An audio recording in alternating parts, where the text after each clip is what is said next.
Salut à tous les gars, donc nouvelle vidéo. Donc aujourd'hui, on va bosser sur une Apollo RFZ 140, si je raconte pas de conneries, ou 150, de toute façon c'est les mêmes blocs. Donc c'est pas ma moto, c'est une moto client. Je t'explique, le client me contacte il y a un mois de ça, en me disant qu'il a une Apollo RFZ d'origine, carbu d'origine tout. Elle a 50 heures la moto, elle a 50 heures tout pile. Il se plaint que la moto fume et que le carbu a des ratés, etc.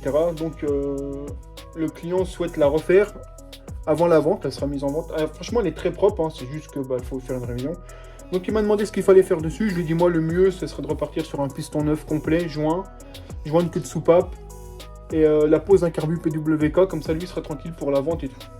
Donc il m'a dit, ok, donc tant qu'on s'arrange, qu'il commande des pièces, etc. Donc là, la moto, elle est au garage. Le client vient d'arrière Metz, donc à peu près 2 heures de chez moi, peut-être 1 heure, 2 heures, ça dépend d'où il est. Donc du coup il me l'a déposé, je dois lui faire tout ça, puis après il viendra la récupérer quand elle sera finie. Pas maintenant, hein, forcément. Donc là avec Cédric, on ne la met pas sur la table parce qu'on n'a pas la place, il y a une 600 derrière, on peut pas. Donc on l'a mis sur le lève-moto qui se lève là, tu sais, le Provox là, voilà. Et on va démonter la culasse. Moi, je vais changer joint de queue de soupape et tout. C'est-à-dire qu'on enlèvera le piston, on remettra le neuf. Je vais te filmer tout ça. Donc, en gros, c'est une révision moteur client avant la vente. Et on posera un PWK pour qu'elle marche mieux sans problème. Et puis qu'elle marche déjà mieux que le carbu d'origine à la con. Parce que, je le répète, le carbu de... Voilà, c'est des merdes. Voilà. C'est mon avis, ça reste comme ça. Je vais te montrer la moto, puis après, on commence le démontage. Donc, voilà la bête. Je vais te mettre en grand angle. Voilà. Donc, Apollo RFZ. Tu vois, je fais de l'Apollo aussi. T'inquiète pas, je fais de tout. Donc bloc moteur type CRF, hein, ça doit être un 140, 150, de toute façon c'est les mêmes. Donc tout ce qu'il y a de plus classique. Hein. Donc elle est propre dans l'ensemble, franchement elle est très propre. Il y aura une roue arrière neuve parce qu'il manque un rayon. Puis elle sera à vendre. Une fois que j'ai fini la révision, elle sera à vendre. Je sais pas combien il la vend, je sais pas du tout, mais elle sera à vendre. Donc là, avec Cédric, on va virer donc, tout ce qu'il faut virer, échappement, etc. On va virer la culasse. Changer les joints de queue de soupape, je remets des soupapes neuves aussi, parce qu'en fait Cédric il va cliquer devant toi, regarde, vas-y. Je vais la tenir et tu verras qu'il n'y a plus de compression. Voilà, tu vois. Il n'y a plus de compression. Je sers même pas. Alors là, ce qui se passe, c'est qu'elle roule quand même, mais très mal. Moi, je pense qu'il a tapé une soupape et que la soupape est un tout petit peu pliée et du coup, elle reste un tout petit peu ouverte. Ce qui fait qu'il y a une prise d'air et que forcément, la moto ne peut pas très bien fonctionner.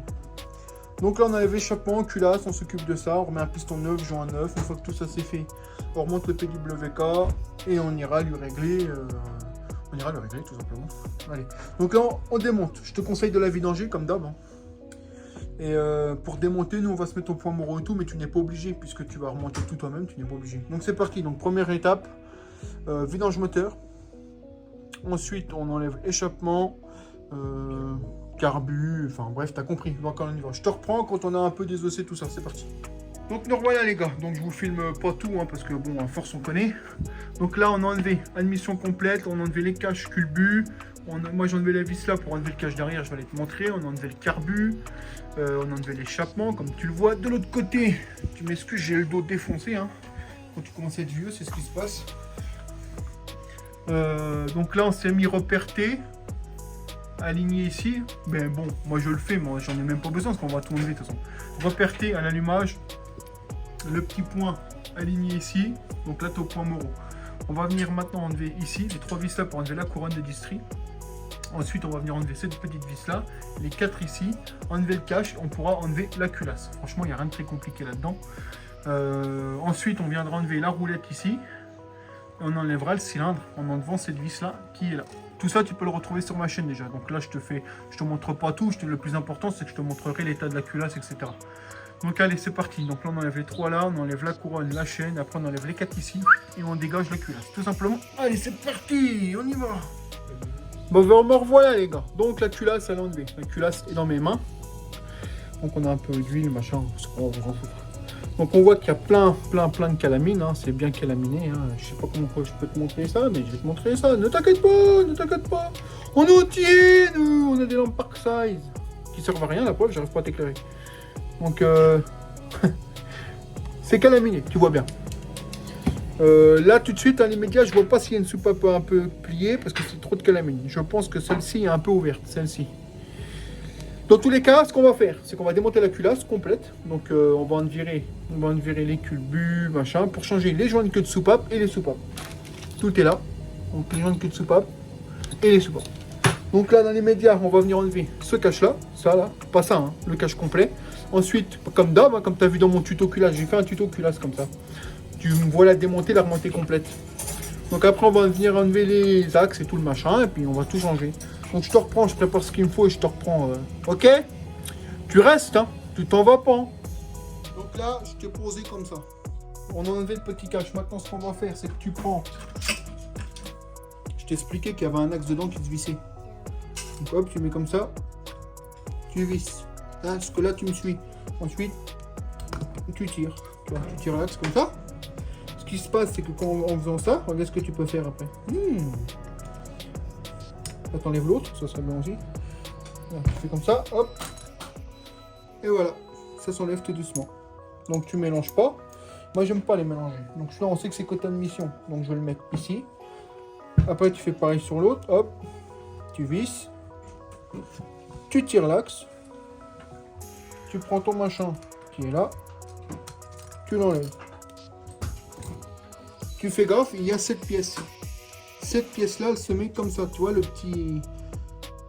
Tu prends le repère là. Ce repère-là, il doit aller côté échappement. Ce repère-là, comme ça. Côté échappement. Voilà. Je te montrerai quand je la remonte. Donc là, tu fais comme ça, hop. Tu remets tout dans la culasse. Hein, comme ça, tu es sûr que c'est pas perdu. Comme ça, hop. Et voilà, tu vois, il n'y a rien de compliqué. Ça, tu viens le poser quelque part vers là. Tu sais que c'est l'échappement. Là, on a enlevé tout ça. Tu vois, là, on a l'arbre à cam. Je pourrais l'enlever, mais là, ça ne sert à rien de l'enlever puisqu'on va changer les joints de queue de soupape. J'ai pas besoin de l'enlever. Là, on va prendre mes outils comme d'habitude hein, pour enlever les soupapes. On va mettre une douille en dessous. Hop, appuyer, on va virer ça. C'est parti. Donc, nous voilà. Donc, tu vois, j'ai dû enlever le joint de queue de soupape. Il n'y est plus. Je sais pas comment te montrer ça. Aujourd'hui, j'ai du mal. Hein. Voilà, tu vois, il n'y a plus de joint de queue de soupape. On l'a viré. Donc, pour remettre les neuves, il n'y a rien de compliqué. Hein. Tu prends ton doigt, tu le pousses. La soupape à l'enlever, tu vois bien, on va nettoyer forcément la culasse, hein, je vais tout nettoyer, hein, forcément. Je vais nettoyer où c'est que la soupape vient se loger, on va la rôder un peu et on va la remonter.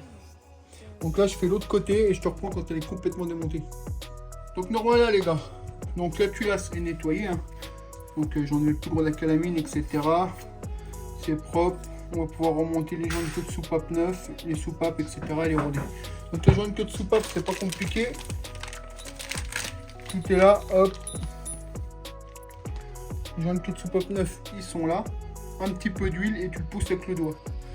Donc je remonte ça, les soupapes, parce qu'il y a un peu de boulot, il faut que je nettoie les sièges et tout. Et je te reprends quand c'est fait. Bon, la culasse est remontée.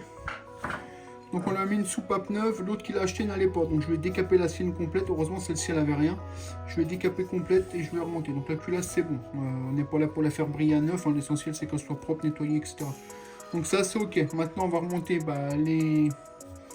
les culbus, etc. et régler les soupapes. Et puis après la culasse sera finie, on pourra la remonter. On peut remettre le cache-là, bien forcément avec un joint neuf. Et on pourra la remonter. Donc c'est parti. Là, ce que je vais faire, c'est que je remonte les petits culbus. Je te montre. Donc là, ta culasse comme ceci. Parce que tout à l'heure, on l'a démonté comme ça. Donc comme ceci. Ça, je t'ai dit, vers l'échappement. Donc, c'est pas compliqué. Le plus chiant, c'est de faire passer ça. Donc ça, t'arrive. Hop. Et décidément, le dimanche, c'est pas bon pour moi. Hein. Comme ça. Ça, tu prends. Comme ça. Hop. Tu cherches les petits trous. Hop.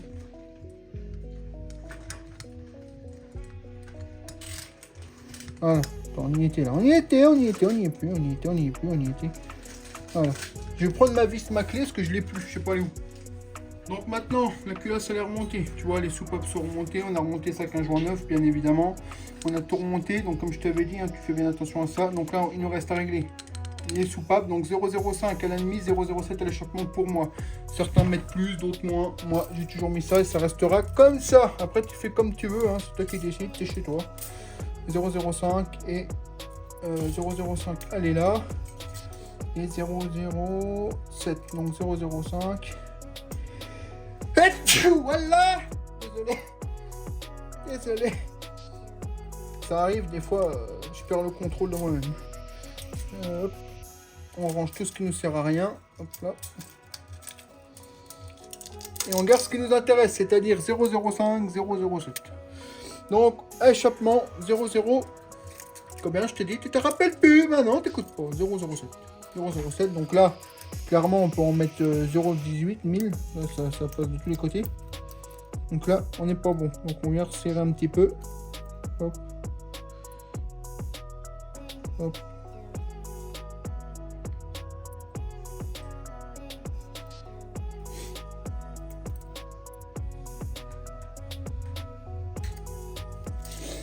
Et avec les mains qui huilent, c'est pas terrible. Tu vois, là on n'a encore pas assez. Enfin, moi je trouve qu'on en a pas. Voilà. Là pour moi on est bien. Tu vois, là on gratouille bien. Donc là, je laisse comme ça. Je prends ma petite clé, hein, la petite clé qui va super bien. Toi, c'est celle-ci qui est dispo un peu partout. Tu te mets dessus.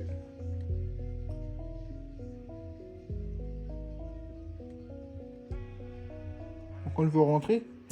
En fait, quand tu fais une vidéo, il y a toujours quelque chose qui va pas. C'est quand même incroyable. Voilà, on est dessus. Voilà. Et tu viens resserrer ton écrou. Donc nous voilà. Donc, excuse-moi, c'était la clé qui était pas la bonne. Donc là, 007. Tu vois bien, on arrive, c'est serré. Tu entends, ça gratouille. Ça lèche bien. Donc une fois que c'est fait, moi, par habitude, une goutte de frein filet toujours. C'est du moyen. C'est pas du fort. Voilà, ça évite juste que ça se redessert. Vaut mieux prévenir que guérir. Parce que des fois, ça a tendance à se desserrer un peu. Ça peut arriver. Donc une goutte de frein filet. Maintenant, je fais de l'autre côté. Tu mets 0,05 et une goutte de frein filet. Je te reprends. Donc me voilà les gars. Donc les soupapes sont réglées. Comme tu vois, une goutte de frein filet de chaque côté. Je vais remonter les cages. Donc 0,05 à l'ennemi, 0,07 à l'échappement. On est bon. On laisse sécher le frein filet. Je vais remettre les cages comme ça sera fait. Ensuite, on n'a plus qu'à les remonter la culasse sous le bloc moteur. Allez, c'est parti. Bon, me voilà. Donc le cylindre, je ne te l'ai pas montré, mais tout à l'heure, il était complètement rayé en fait. Hein. Il a subi de prendre un pressérage ou une chauffe. Donc moi, je vais passer un coup de rodoir. Tu vois, il est nickel. Ce que tu vois dedans, c'est de l'huile parce que je viens de l'huiler pour le remonter. Donc on lui repasse un coup de rodoir, nickel. Comme ça, il est bien. Tu vois. Donc là, c'est parti. On remonte le cylindre avec joint neuf. Je te reprends quand c'est dessus. Donc le piston neuf est déjà monté. Donc nous voilà, donc cylindre, piston remonté, tout neuf. Hein. Ici, je te conseille de mettre une goutte de frein filet sur la vis, comme ça ne se dévisse pas, toujours. Joint de culasse neuf, on a remis tout. Donc là, on va restampiller la culasse. Et ensuite, on remonte. Hein. Donc voilà, on continue. Donc toi, on est bien en repère T aligné là-haut. Et le piston Pain-Morot maximum. C'est parti. Donc voilà les gars, donc tout est remonté. Toi, on a remonté le câble avec Cédric. Il ne reste plus qu'à brancher le câble d'essence, tout est ok. Donc je vais te montrer un truc. Tu vois là, ma distri, je suis au repère T pile poil aligné. Là, tu peux voir que, attends, je me remets bien là, qu'on est un tout petit peu, mais très très légèrement au-dessus de 0, rien du tout quoi. Alors là, ça ne fait rien. En fait, tu peux pas le mettre pile poil en face. Ça peut être peut-être la couronne qui a été, le poinçon a été fait un peu plus haut. Je peux pas le mettre plus parce qu'en fait, si je décale, je suis là, soit trop en haut, soit trop en bas. Là, on a un chouïa, mais ça ne change rien. Si tu es décalé d'un tout petit comme là, ça ne change rien. Parce qu'en fait, ton Pain-Morot, il est là, ton mouvement de bascule, il est là. Tu vois, ça s'appelle ton mouvement de bascule du piston. Là, tu es au max. Donc en fait, tu as toujours une marge de tolérance. Tu vois, tu as toujours une marge de tolérance. Là, tu es au Pain-Morot, mais toi, tu as ton mouvement de bascule là. Donc tu as toujours ta marge de tolérance. Donc en fait, là, tu te mets comme ça. Et là, il est nickel, tu vois. Donc là, tu ne crains absolument rien. Si tu as un tout léger décalage, j'ai dû eu la question, tu ne crains absolument rien. Par contre, il ne faut pas que tu aies une dent ou deux. Hein. Là, c'est sûr que non. Mais là, ça ne craint rien. C'est simplement que le point de la couronne, il a dû être fait pas pile poil centré. Et puis du coup, bah voilà. Mais ça ne change rien. Ne t'inquiète pas, ne panique pas. Donc maintenant, on a tout remonté avec Cédric. Tout est sérocouple, 1,4 kg, 1,4 kg, 1,3 kg, excuse-moi. Partout. Tout est serré, un peu de frein filet partout faible. Là, le carbu monté, c'est ok. On va remonter le filtre à air. Et puis voilà, l'essence est branchée, Cédric. Ouais. Donc je vais allumer pour vérifier qu'il n'y a pas de fuite. J'espère qu'il y a de l'essence dans sa moto. Fort. Ouais, il y en a. Donc là, on va remettre le cache qui est ici. Ensuite, on remet le cache allumage. On va mettre le filtre à air. On pourra la démarrer. Bien sûr, on va remettre de l'huile, forcément. Donc les gars, tout est remonté, filtre à air. Ça, je vous les conseille pas. C'est des filtres à air de merde. Ceux qu'on les ressort à l'intérieur, c'est des vraies merdes. Le client voulait pas mettre autre chose. Je lui ai dit que c'était de la merde, mais il n'a pas voulu mettre autre chose. Donc c'est lui qui choisit. Là, on a le fil de masse qui est un peu abîmé. Bon, il faudrait remettre une cosse propre, je lui dirais. Là j'en ai pas à la maison, je peux pas les mettre, j'en ai plus en stock moi-même. Alors tout est remonté nickel, donc il n'y a pas de fuite, il n'y a rien. Maintenant on va descendre la moto, mettre de l'huile neuve, revisser le sabot et on sera ok pour la démarrer. Donc c'est parti. Ouais, donc je vous disais, hein, le filtre air c'est pas une critique, hein, mais c'est vraiment que c'est des merdes, hein. C'est des filtres air à 8-9 euros, c'est ceux qu'on leur sort dedans. Là tu les montes 2 fois, ils se percent, après l'eau elle va rentrer. Ouais, mais c'est pas Et ça sera des merdes. Alors tu te dis ouais mais c'est 9 euros. Et tu vas en acheter combien? C'est ça le truc. Que tu mets un tuner à 20 euros, certes tu le payes 20 euros tout de suite, mais le tuner tu peux le prendre dans les mains, faire comme ça tout ce que tu veux avec, il se déchire pas. Et au moins t'es peinard quoi. Franchement moi je vous conseille vraiment d'acheter les filtres air tuner, c'est vraiment du putain de filtre. Ça a un coût, mais le problème c'est que vous dites-vous que plus vous mettez de la merde, plus vous serez emmerdé en fait. C'est pas compliqué. Hein. Moi je sais que ce filtre air là, dans peu de temps il est mort, ça c'est sûr et certain. Je l'ai prévenu déjà quand je dis ça c'est une merde, hein. Ça c'est clair. Alors écoute, après bon c'est le choix du client, hein, je respecte, mais c'est juste pour vous dire que mettez pas ça, franchement mettez pas ça. Mettez un peu plus cher et vous serez tranquille pendant longtemps. Donc là on finit de faire, je sais plus quoi que c'est vrai. Et on descend, on vidange, on remet de l'huile neuve, et puis après on démarre, s'il y a de l'essence, j'espère qu'il y aura de l'essence. Allez c'est parti. Et on remonte le pot, et il a dit Cédric. Bon là, comme tu vois, tout est remonté, on fait la vidange. Donc moi, tu vois, ça pour moi, c'est une moto qui n'est pas vidangée souvent. Parce que regarde Cédric, mets ton doigt dedans, je suis désolé. Elle est même plus noire, elle est... On dirait un diesel, le bordel. Ouais. Donc ça, c'est pas bon. Moi, je vous conseille de faire vos vidanges toutes les 6-10 heures. Parce qu'en fait, vous tuez tout comme ça. Hein. Vous tuez le moteur. Hein. Faut savoir que l'huile de boîte est la même que l'huile au moteur. Ça passe, il y a de l'émail, vous cassez tout comme ça. Hein. Faites vraiment les vidanges rapprochées sur ce type de moteur, 6-10 heures maximum, hein, franchement, parce que sinon vous allez tout casser. On vous montrera la compression comparée à tout à l'heure, c'est le jour et la nuit. Tout à l'heure il kickait avec le pouce, ouais. Donc je vous montrerai. Et regardez maintenant. Voilà, là c'est pas pareil, toi, tu sens bien, voilà, tu vois. Et sachant qu'il a enlevé le bouchon, donc tu crées une prise d'air. Ouais. Mais bon, voilà, donc là on vidange, on remet de l'huile neuve et on la démarre et je vous filme ça. Donc nous voilà les gars, donc là Cédric a fait le niveau d'huile, hein. On a mis de la Motul 5100 dans celle-ci. Il fait du bruit. Hein. Donc là maintenant on va procéder au premier démarrage. Et bien sûr il faudra la régler. Donc je te pose le téléphone à peu près et puis on essaye de la démarrer ensemble. Ça se trouve on ne démarre même pas parce que j'ai même pas démarré avant, ça se trouve il m'a tout niqué avant. Ouais on y va. Bon bah ça tourne, on va voir si ça démarre. Écoute j'en sais rien, on va essayer. Bon, bien sûr, le carbu n'est pas réglé, rien n'est réglé, hein. Faut pas paniquer. Alors là, c'est quoi? C'est censé être allumé. Ils ont mis double coup de circuit, là, j'ai pas compris. Donc...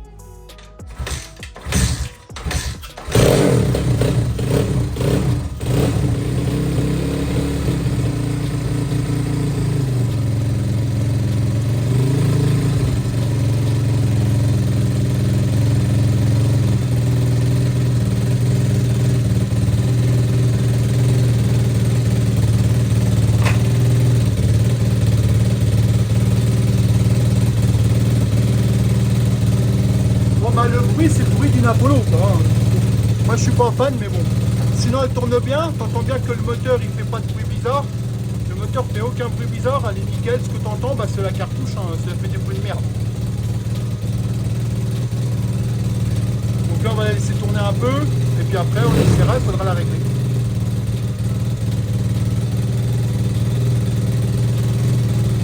On va baisser un peu le ralenti même.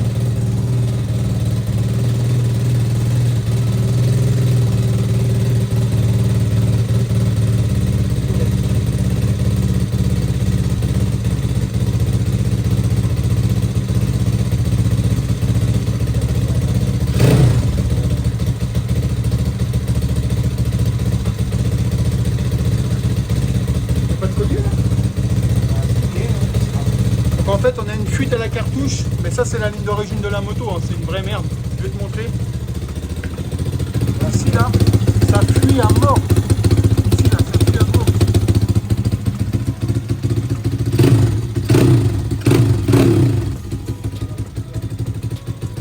Donc on va laisser tourner, puis on ira la essayer.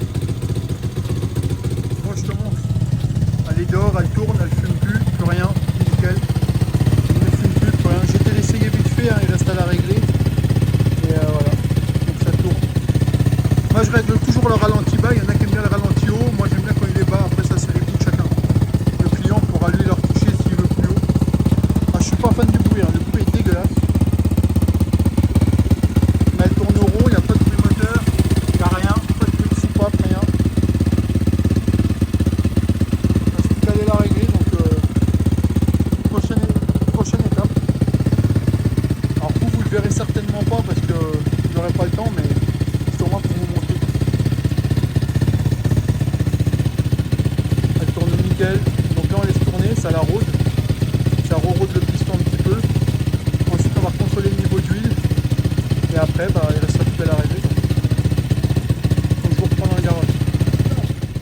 voilà des réglages. Donc la moto est finie d'être réglée.